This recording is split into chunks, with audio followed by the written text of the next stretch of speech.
Bonjour Lolo, bonjour Sébastien, bonjour. Bonjour. Oh là, oh là. Il est shooté. Yeah, c'est ça. On va pas le perturber, on va le laisser shooter. Bon.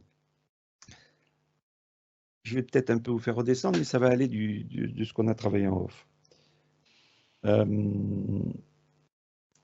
Tel qu'on est là, vibratoirement, on meurt demain, c'est-à-dire le corps physique s'arrête. Quand on voit les EMI, les expériences de mort imminente, on se rend compte qu'ils sont récupérés par des énergies qui vont les orienter par une fréquence d'amour inconditionnel. Est-ce que ça, vous le voyez? Alors, Sébastien. Alors là, je vais me permettre de dire que dans l'état où je suis, il n'y a pas de fréquence. Ok. J'ai aucune fréquence. Donc quand tu me parles de, enfin quand je t'entends dire tout ça, ça ne vibre même pas. Ok. Voilà. C'est bien. Il y a, Seb, c'est bien. je sais. Donc, cet amour inconditionnel est quelque chose de très puissant qui permet de raccrocher la conscience terrestre, de ce qu'on est, dans un nouveau scénario. Là, ce qu'on vient de voir en off, c'est qu'il y a moyen de récupérer nos propres énergies pour ne pas être piégé par cet amour inconditionnel. Qu'est-ce que vous avez là-dessus pour ne pas être piégé par cet amour inconditionnel? Rejoindre cette fréquence. Donc, tu vois, augmenter ses fréquences. Alors, en fait, c'est pas ça, c'est se caler sur sa propre fréquence et pas sur la fréquence qu'on propose d'amour inconditionnel. Ouais. Donc, ça veut dire, si je prends un exemple, alors on parle de nous, on ne parle pas des gens qui sont moutons et qui se feront avoir. Alors nous, je parle nous, pas nous quatre, mais les gens qui travaillent le côté énergétique et qui vont dans la compréhension de tout ça. Demain, allez, on peut prendre sur moi, je meurs. Voilà, mon corps sort. Enfin, le corps s'arrête. Je sors de ce corps. Comment j'ajuste ma fréquence, ma propre fréquence, pour ne pas être impacté par les fréquences qui sont données par la matrice? Quand tu vois directement, moi, ça me dit ton état d'esprit. Ton état d'esprit émet une fréquence. Alors, mon état d'esprit, si je te coupe, mon état d'esprit, c'est quoi? C'est le mental de ce que j'ai accumulé sur Terre? C'est ton émotivité. C'est tout ce qui fait la différence entre une mort non préparée et une mort en douceur. Donc, ce que tu veux dire, c'est préparer sa mort. Oui, Sébastien? Alors, par rapport à ce que tu dis, c'est, moi je vais appeler ça l'état zéro. Je suis sur l'état zéro. Il n'y a pas de mental, il n'y a pas de fréquence, il y a absolument rien. Je vais appeler ça l'état zéro. Je suis sur l'état zéro et encore j'ai des difficultés à aller chercher les informations. C'est même pas des informations, c'est des mots. C'est les mots, si tu veux, je les vois défiler, mais j'ai du mal à aller chercher les mots. Et voilà, rien que le fait de parler m'amène un mental et me fait redescendre. Donc, ce qui va se passer, c'est-à-dire que le jour de la décorporation, c'est le son qui est le piège? J'en fais partie. Tout son qui peut être émis dans la sphère où on sort de ce corps peut être l'impact d'un retour sur Terre ou d'une réincarnation. Donc, bien sûr, comme il a dit Guy, il y a le principe qu'on ne connaît pas, les émotions qui sont sorties aussi des sons.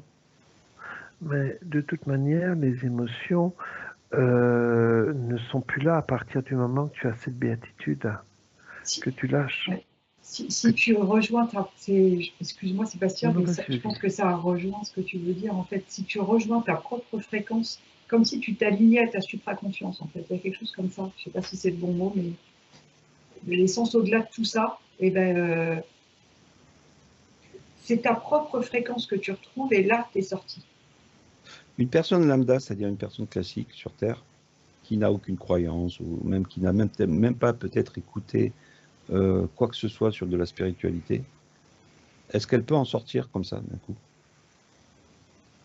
Quelles sont ses chances de sortir? Il y arrivera. Non, moi j'ai un nom qui me vient directement parce que même si elle n'est pas impactée par des croyances ou quoi que ce soit, elle est impactée sur ce côté terrestre. Elle est impactée par elle-même.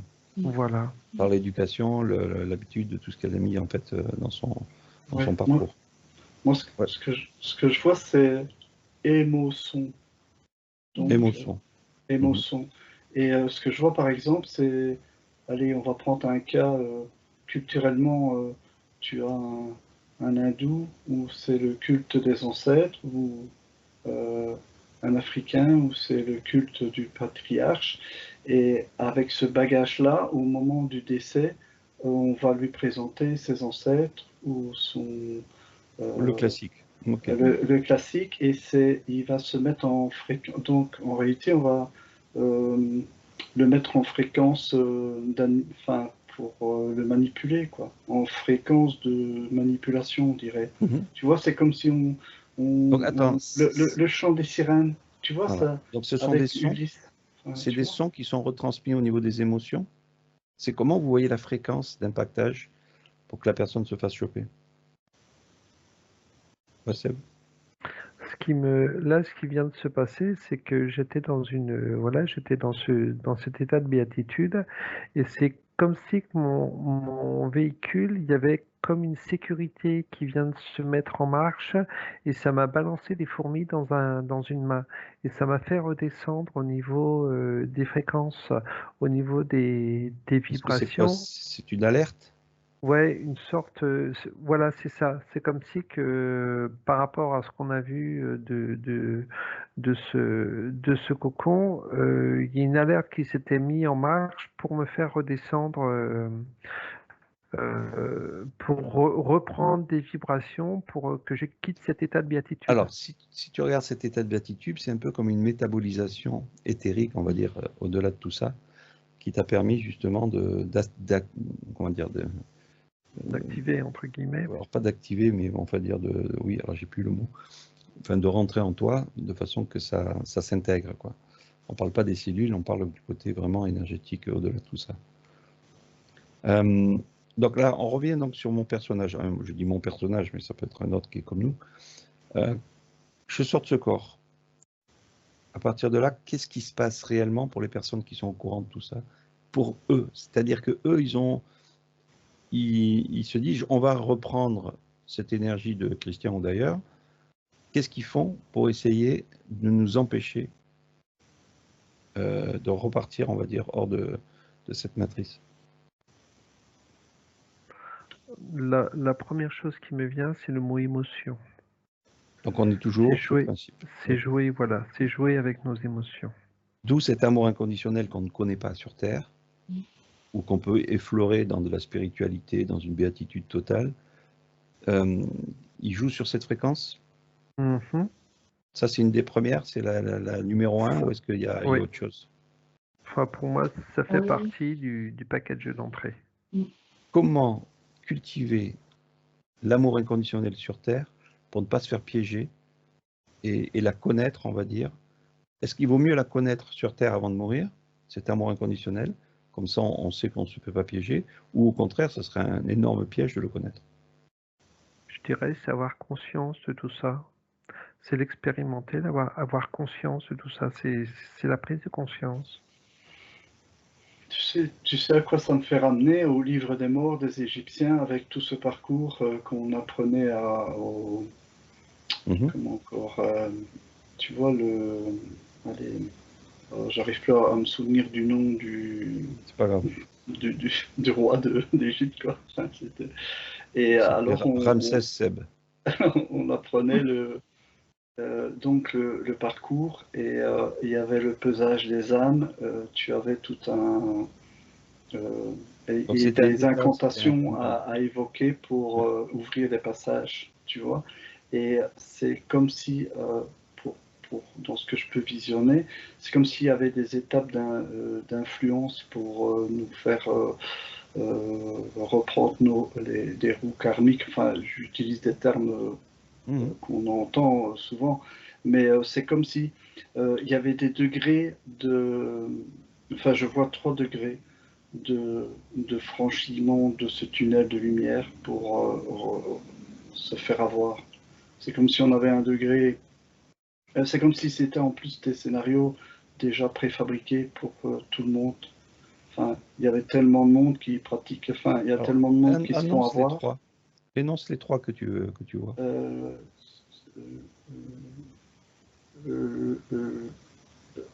Le premier, ça serait une question de bon sens, enfin une réponse vraie, une réponse fausse, et le troisième, ça serait une réponse ambiguë pour se faire avoir. Non, ce que tu es en train de parler, c'est les gardiens. C'est les gardiens. Donc oublie le principe de la gnose et tout ça. Est-ce que c'est ce que tu as intégré en toi et qui fait que tu dises ça? Ce qui est intéressant, c'est la sortie de corps d'une personne éthérée, telle qu'on est nous. Comment ça se positionne au niveau... Alors déjà, est-ce que ce tunnel, il apparaîtra automatiquement ou pas? Sachant que la matrice, elle sait qu'on est déjà éthéré. Ce sera suivant ton état de conscience, suivant tes croyances. Et depuis tout à l'heure, j'entends tu t'auto-suffis. En fait, c'est comme si en étant ici sur Terre, on faisait la cultivation, comme tu dis Christian, on s'auto-suffit à soi-même en fait. C'est comme si on prenait conscience de toutes ses capacités, enfin, que tout ça c'est un jeu, qu'on a des possibilités et que, en fait, c'est vraiment le connais-toi toi-même, mais pas dans ce... Oui, pas le côté terrestre. Oui, voilà. Et j'entends encore, pour reprendre ce qu'avait trouvé Sébastien tout à l'heure, il parlait de moisson et ça n'arrête pas de me montrer moisson, vraiment se caler sur sa vibration sonore, enfin, sur sa fréquence propre en fait. C'est jongler sur la moisson, mais dans le principe du moi et le son et de se comprendre soi-même. Ouais. Ce que ça me dit aussi, c'est que il y a quelque chose de très vicieux, en ce sens où les personnes, si on peut parler d'éclairage, enfin, éclairage d'esprit, on va dire comme ça, comme c'est notre énergie, en réalité, c'est comme si je voyais un lampadaire qui attire les lucioles, enfin, qui attire les papillons de nuit. Et le souci, c'est que plus on est ouvert d'esprit, plus ce lampadaire va allumer, parce que c'est notre propre énergie qui nous attire, quoi. Alors justement, ce que tu dis, c'est intéressant. Qu'est-ce qui nous attirera finalement qu'on ne doit pas suivre? C'est difficile de ne pas s'aimer, quoi, tu vois. Alors justement, ça c'est l'amour inconditionnel peut-être de ce qu'on peut nous émettre, mais qu'est-ce qu'on ne doit pas suivre? L'autre fausse lumière. Comment vous la représentez? Elle vibre pas, elle attire par j'allais dire en passant par l'œil, elle attire par ce qu'elle dégage, mais elle vibre pas. C'est-à-dire qu'elle est attirée par l'œil, tu dis, c'est-à-dire qu'il y a de la structure éthérique qui peut se faire piéger alors?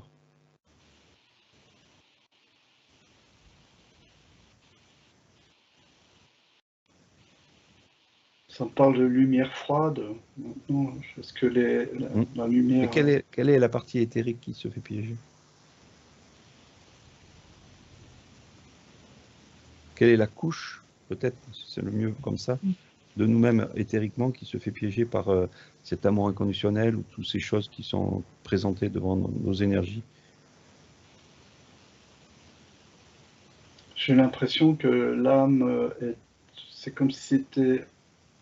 L'âme est un bagage, c'est comme si on laissait, au moment où on monte, c'est comme si on laissait le bagage commun, on va dire, le bagage qu'on a endossé à notre naissance.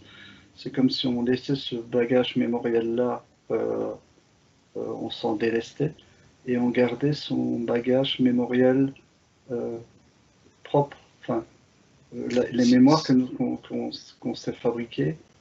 Oui, mais là, je suis pas d'accord. Mais vas-y, continue. Pour au moins avoir une conscience. C'est-à-dire que là, tu es en train de dire que tout ce qui est mémoriel terrestre, c'est l'âme, ok, ça on l'oublie, il n'y a pas de souci. Mais qu'est-ce que tu parles de mémoire éthérique? Ça va où ça? C'est un... sa conscience ne peut pas être que notre existence ne doit pas être effacée. Mais pour qu'on ait une existence, il faut avoir conscience d'avoir vécu. Et donc, si tu n'as pas de mémoire, tu ne sais même pas ce que tu es. Enfin, tu retournes énergie pure, sans état d'âme. Enfin, sans... Tu vois, c'est comme si tu étais redevenu, comment vais-je dire, sans net de bagage total. Alors après, ça, je suis d'accord avec toi, mais on a dit que tout à l'heure, vous avez vu que c'était le numéro 1, on pourrait dire que c'est l'amour inconditionnel. Donc c'est une fréquence qui pénètre nos énergies qu'on ne connaît pas, ou qu'on peut connaître en étant en état, on va dire éthéré, avec quelque chose qui est puissant à l'intérieur de nous.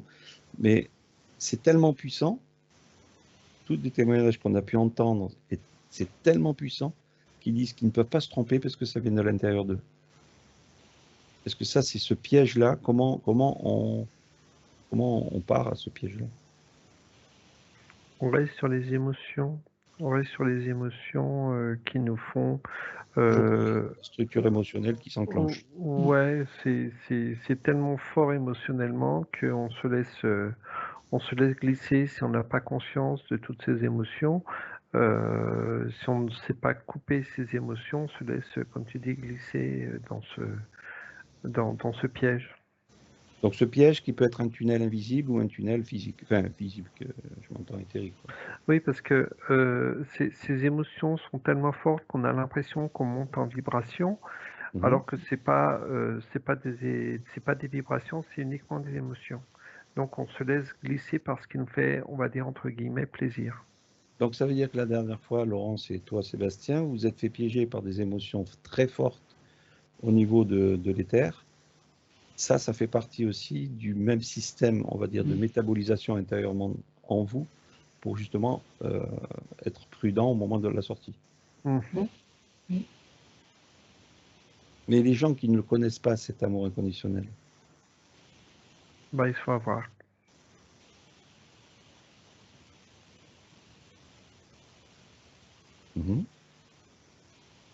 Comment repérer par l'émotion?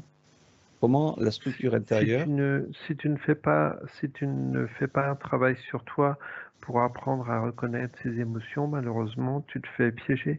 D'où cette, on va dire, d'où cette importance du jeu, de ne pas rentrer dans ce système dans lequel on est. Pourquoi on est autant perturbé, pourquoi on est autant bloqué par rapport aux informations qu'on transmet, etc. Parce que sans être, comme tu le dis, hein, sans être les rois et tout, on balance certaines vérités qui dérangent, qui gênent. Donc on fait une ouverture de conscience terrestre. Tout à fait. Qui permet d'avoir cette cultivation énergétique.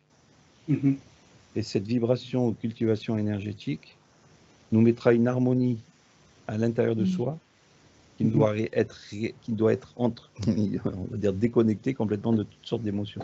Tout à fait. Est-ce que là, si on prend... Oui, qui c'est qui voulait parler? Je sais pas. Et j'ai l'impression que... j'ai l'impression qu'il y a de plus en plus de monde qui va... ou qui sont en train de chercher. Mais d'éviter justement d'être capturé, quoi. C'est ça. La capture, c'est quoi? On le redit, c'est-à-dire que le principe émotionnel, c'est tout ce que l'être humain a connu sur Terre et qui n'a pas connu justement au niveau éthérique. Donc du coup, ça rabaisse l'homme de se dire que son ego, il connaît tout, mais finalement, il se fait piéger lui-même par ses propres émotions. Un peu comme un scénario qui a été bien préparé à l'avance, quoi. C'est-à-dire qu'une personne qui se dit oui, moi dans toutes sortes de domaines, je suis fort, je suis ci, je suis là, etc. Au moment de cette sortie, il se fait piéger parce que c'est cette propre amour inconditionnel qui est à l'intérieur de lui qui le ramène dans un ego intérieur, quoi. Tu vois, je voudrais même rajouter que tout à l'heure, quand j'ai tout lâché pour aller dans, on va dire, dans cet endroit où je suis, j'ai même mon corps qui a lâché quelques larmes. C'est comme si mon corps avait ce côté émotionnel qui était enregistré dans son ADN, dans ses cellules, bref, et le fait de dire non, je n'en veux pas, je veux aller, on va dire ma conscience, mon côté, je ne veux même pas dire mon côté éthérique, mon moi, je me reconnectais ou je vais essayer de trouver mon moi où je veux carrément tout lâcher de mon corps physique. J'ai une larme d'émotion qui est sortie que je n'ai pas été chercher, elle est sortie d'elle-même. Façon de dire, mais tu es en train de lâcher tu es en train de lâcher ton véhicule, là, rends-toi compte que tu es en train de lâcher ton véhicule. Et le fait d'en parler, voilà, c'est prendre conscience de ça. Ce que ça me dit aussi, c'est incroyable, là, notre degré d'avoir besoin de survivre. C'est comme si en nous, on avait... c'est comme l'agonie qui est longue et difficile. Pourquoi l'agonie est-elle longue et difficile? Parce qu'on s'accroche à la vie. Et je vais dire, tu vois le corps, si jamais tu te coupes une artère, eh bien, le corps va se faire, va être organisé pour ne plus alimenter les organes les moins sensibles et garder le sang pour le cerveau, par exemple. Donc il y a tous des processus dont, normal comme la respiration, tu ne réfléchis pas, quoi. Et donc quand tu vas décéder, tu vas avoir un conflit avec ton corps parce que c'est comme si tu vas être intéressé par, enfin, tu vas être attiré par le corps qui te lâche et être distrait par rapport à ta suite. Et si tu veux, tout est exploité, quoi, en termes d'émotivité, Ouais. tu vois. Alors maintenant, si je vous parle donc du level 1, c'est cette moissonneuse qui nous moissonne. Et finalement, le level 2, 3, 4, 12, etc. sont aussi des moissonneuses. C'est bien au-delà de tout ça, cette histoire de moisson par rapport à ce qu'on a vu en off. Ce que je veux dire, c'est que on peut s'alléger du level 1 par l'émotion, sortir tout ce qu'il y a à sortir et se libérer du level 1, qui n'empêche qu'on pourrait quand même être encore emprisonné dans un level beaucoup plus éthéré et beaucoup plus harmonieux, beaucoup plus, je ne sais pas, n'importe quoi, et à partir de se sentir bien et rester aussi à continuer à vivre dans l'infini. C'est bizarre quand tu parles de ça, je pensais à ces règles de... Allez, tu regardes un peu ce monde de prédation, quoi, de prédateurs et des proies. Et c'est comme s'il y avait un équilibre unilatéral, tu vois, quelles que soient les dimensions. C'est comme s'il y avait des consommation d'énergie et production d'énergie, et ça se compense. Ce qui est pas évident à mettre en place, c'est qu'on vit dans un rêve du temps, et quand on sort de ce corps-là, le temps n'existe plus. Tout le monde le dit, ils sont dans un non-temps, mais par contre, ils sont rattrapés par le rêve des émotions et de tout ce qu'il y a derrière. Change de conversation là. C'est comme si dans l'endroit où je suis là actuellement, une partie de moi voulait quitter ce véhicule. C'est comme si je me sentais aspiré, mais vers l'extérieur. Écoute, on est en direct, vas-y. Non, mais Donc ça, c'est... observe. Alors, Et, voilà, voilà. j'observe, mais bon, le fait d'en parler me fait redescendre. Et c'est ce que je ressentais tout à l'heure. Je te laissais parler, j'étais complètement ailleurs. Et je ressentais cette aspiration de l'extérieur, mais c'est pas une aspiration au niveau de la matrice, c'est une aspiration de comme si que je voulais retrouver cet état on va dire, de jeu, entre guillemets, et lâcher tout ce jeu de crotte, quoi. Quelle sur ta fréquence, j'entends. Tu vas un peu dur là, parce que s'il nous fait une EMI, après on va devoir le récupérer. Là. Je le laisse, il se débrouille. Hein. Ah, il se débrouille, oui. Laurence, tu avais quoi comme message par rapport à tout ça déjà? Par rapport à ce soir, au-delà de tout ça, quoi, on a discuté. Déjà, depuis tout à l'heure, j'observais une personne qui quitte son corps, en fait, et qui est, comme tu as décrit, éveillé, qui a travaillé sur le plan terrestre. Et en fait, j'entends, il faudrait s'observer. Et du coup, comme il se connaît, qu'il a travaillé, cultivé, il passe, il n'y a pas de lumière, il n'y a pas de tunnel. Il passe, je sais pas, comme s'il coupait le fromage direct, si on montait, si c'était en coupe. Il se cale, comme décrivait Sébastien, il se cale sur sa propre fréquence. Et à partir de là, il est comme dans l'eau, les apnéistes, tu vois, c'est l'image que j'ai en fait. Il y a eux, il y a eux. Et voilà. Comment a-t-il trouvé sa propre fréquence?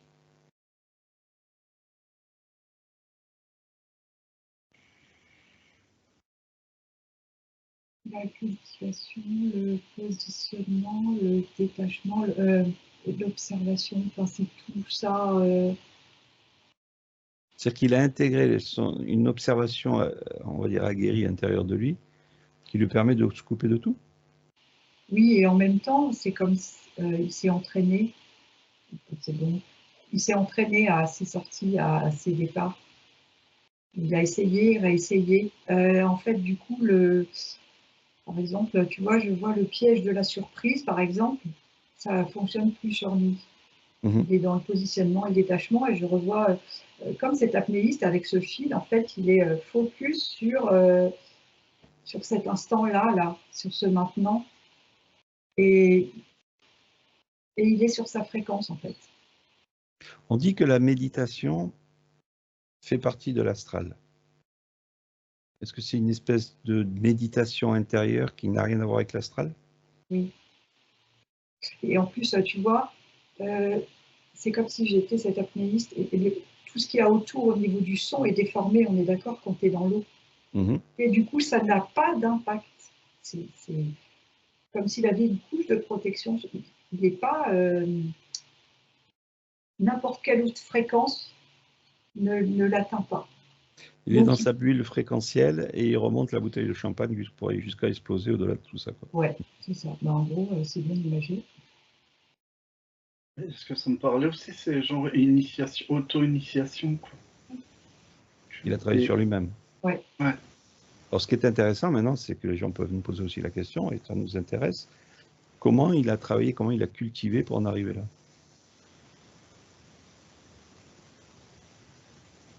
Ça me dit... Enfin, je voyais des personnes qui avaient déjà beaucoup d'incarnations, comme s'il y avait à chaque fois un niveau de conscience. Je te coupe, mais tout ce que nous on cultive là aujourd'hui, c'est pas suffisant? C'est un degré d'exigence. Ouais, Laurence? J'entends encore et encore. Il faut continuer encore et encore. C'est-à-dire qu'on est un peu comme ça, on est dans notre propre initiation intérieure. Oui. Et tout ce qu'on fait, on avance, on avance, on avance, on fait des erreurs, on revient, on repart, etc. etc. Oui. Donc si on se met au niveau de ce personnage que tu as vu, on est loin encore de pouvoir sortir, ou est-ce qu'on est dans la bulle, mais on a du mal à la faire monter? Je ne sais pas comment tu vois la chose. En fait, on peut monter, on peut descendre, tu vois, ça dépend de l'état du jour, on va dire, des mots qui sont employés, ça dépend de tellement de choses. Non, mais c'est vrai, c'est fou. C'est-à-dire qu'en fait, ça dépend de plein de choses tant qu'on est ancré ici dans ce mental et dans cette terre. Oui.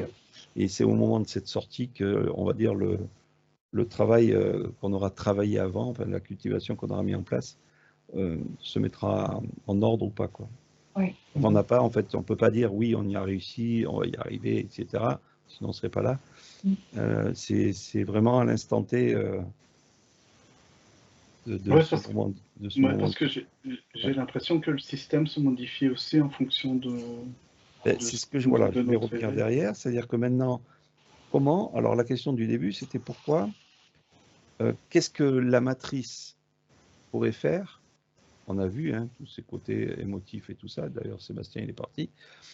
Qu'est-ce qui ferait qu'on pourrait encore être repéré?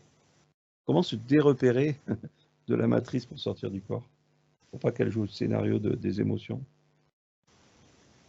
Moi, j'arrête pas d'entendre, je sais que c'est toujours la même chose, mais tu retrouves ta propre fréquence, ta fréquence à toi, ta vibration propre. Et du coup, tu passes. Donc ta propre fréquence, c'est se déconnecter complètement du système, quoi. Ouais. Alors Sébastien, tu te réveilles ou pas? Non, je suis bien là où je suis. Par rapport à ta question d'avant, il y a aussi le mot son.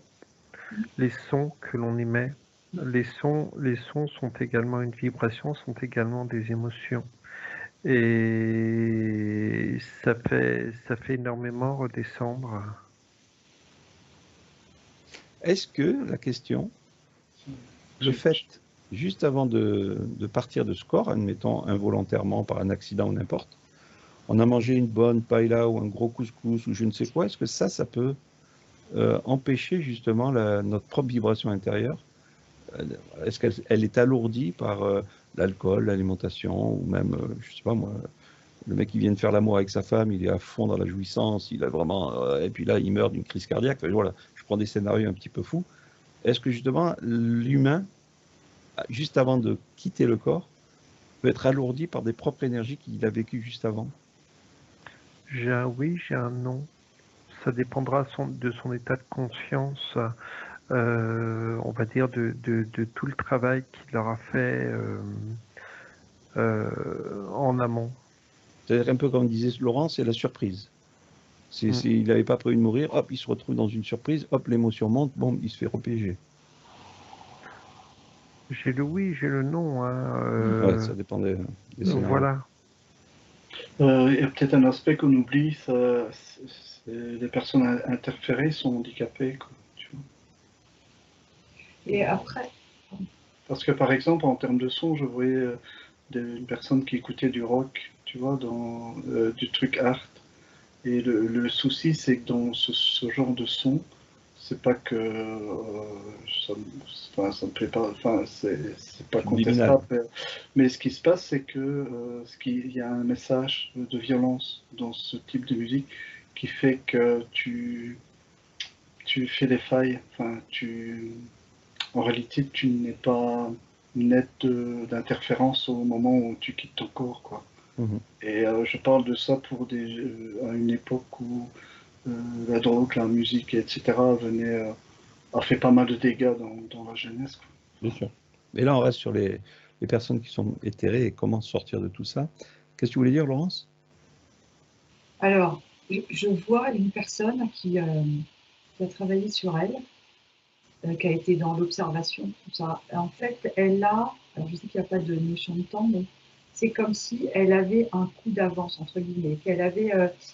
Alors, c'est peut-être même pas conscient. Elle sait quand est-ce qu'elle part à un moment. C'est l'exemple que j'ai. Et c'est comme si, tu vois, je vois le décompte qui s'affiche, le compte à rebours, en fait. Et même si elle n'en a pas conscience vraiment, c'est comme si son corps était déjà prêt et qu'elle était prête à se détacher et qu'elle passe. C'est intéressant ce que tu dis, Laurence, parce que là, j'ai la vision d'une personne, on va dire, alcoolisée, ou comme tu disais, Christian, tout à l'heure, avec un bon repas, etc. Et il se retrouve de l'autre côté, et là, il dit non.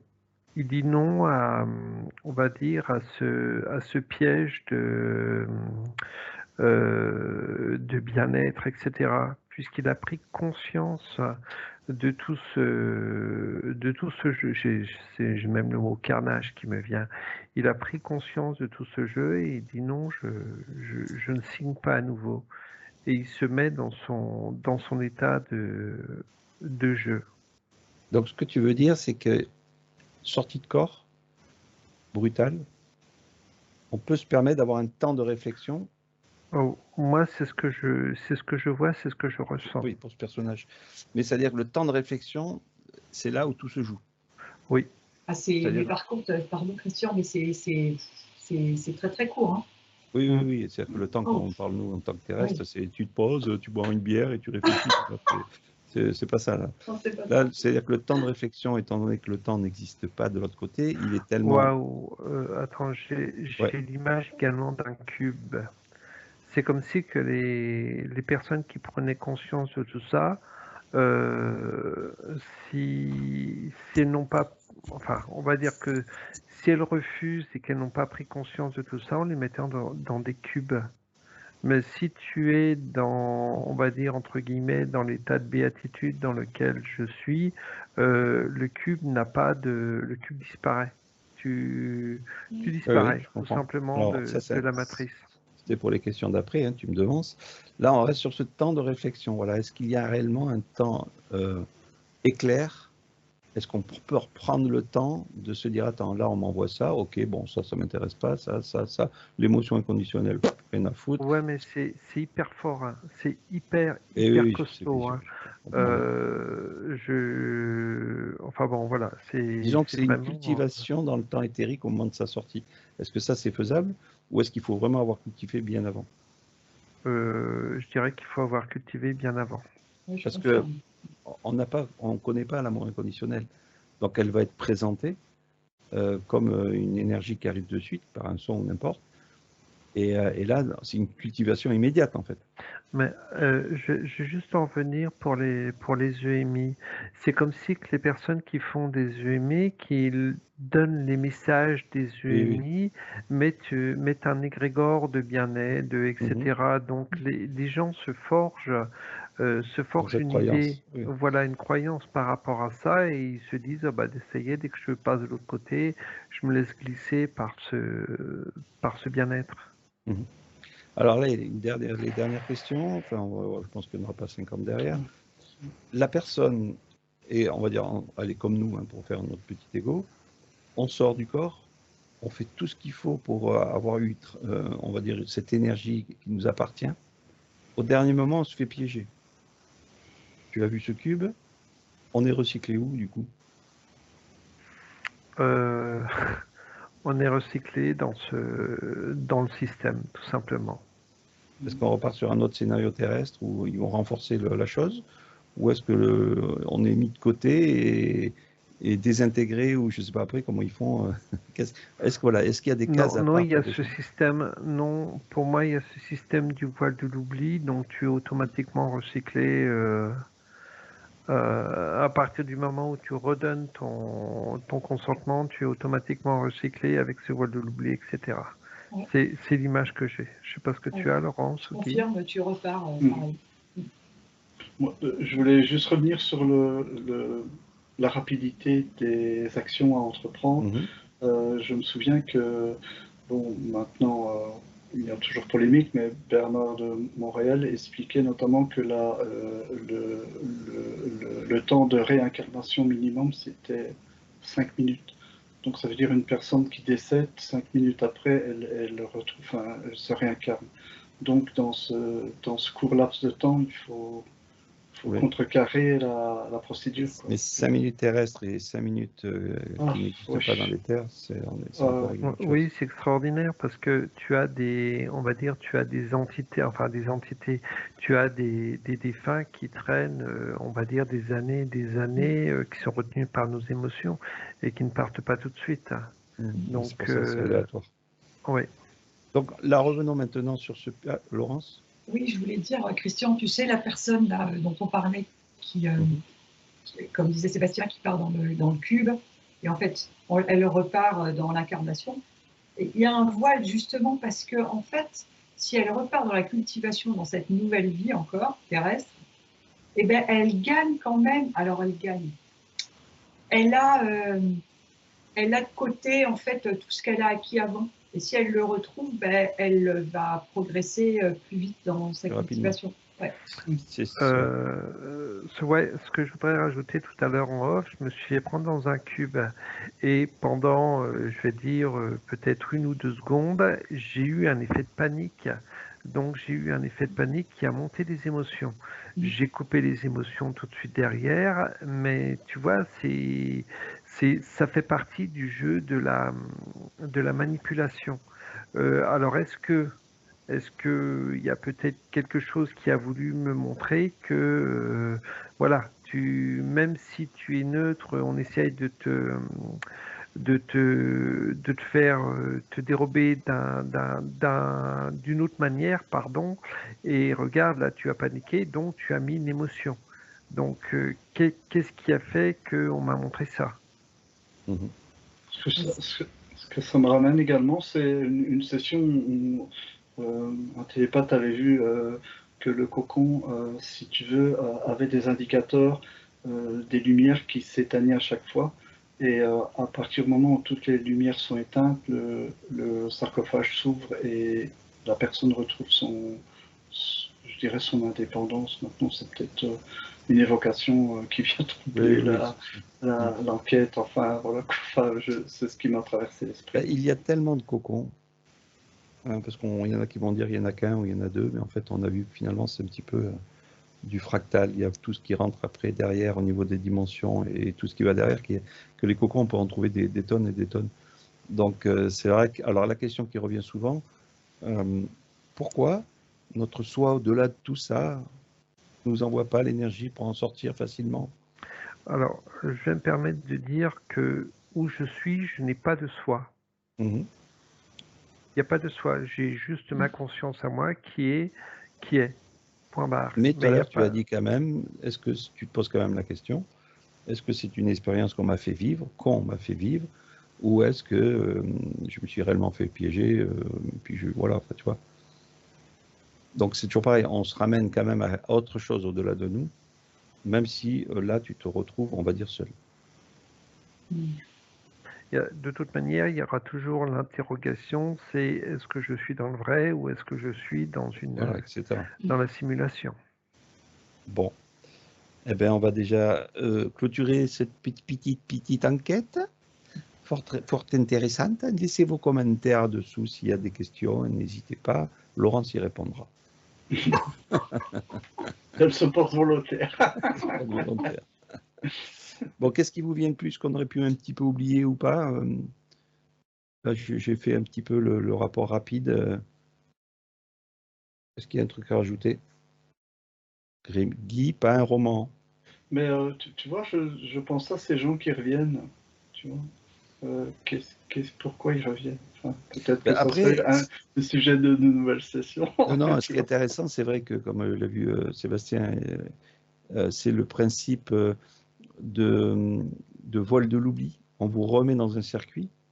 Et comme dit Laurence aussi, on l'a déjà vu déjà sur d'autres trucs aussi, hein, que finalement, il y a toujours un brin qui reste, qui permet de rattraper un petit peu, même s'il y a eu le voile de l'oubli, il y a toujours le principe du travail que vous avez cultivé dans une vie qui revient sur la vie d'après. Ça veut dire que c'est plus facile de remonter ces fréquences, sachant que vous l'avez déjà fait dans une vie d'avant. Donc ça, c'est intéressant, c'est un petit peu comme si c'était le bug de leur propre matrice, qui fait qu'on arrive quand même à se souvenir, malgré le voile de l'oubli, par le son ou par les vibrations, de pouvoir monter et d'avancer un peu plus vite dans la vie actuelle. Je pense que ce que je me disais aussi, c'est que la personne qui revient, donc il est en EMI sur sa table d'opération, il revient à la vie, et est-ce que c'est un candidat pour une réincarnation ou pas? Tu vois, on reviendra là-dessus. Non, mais c'est intéressant. Et c'est infini. Les réincarnations sont infinies pour vous?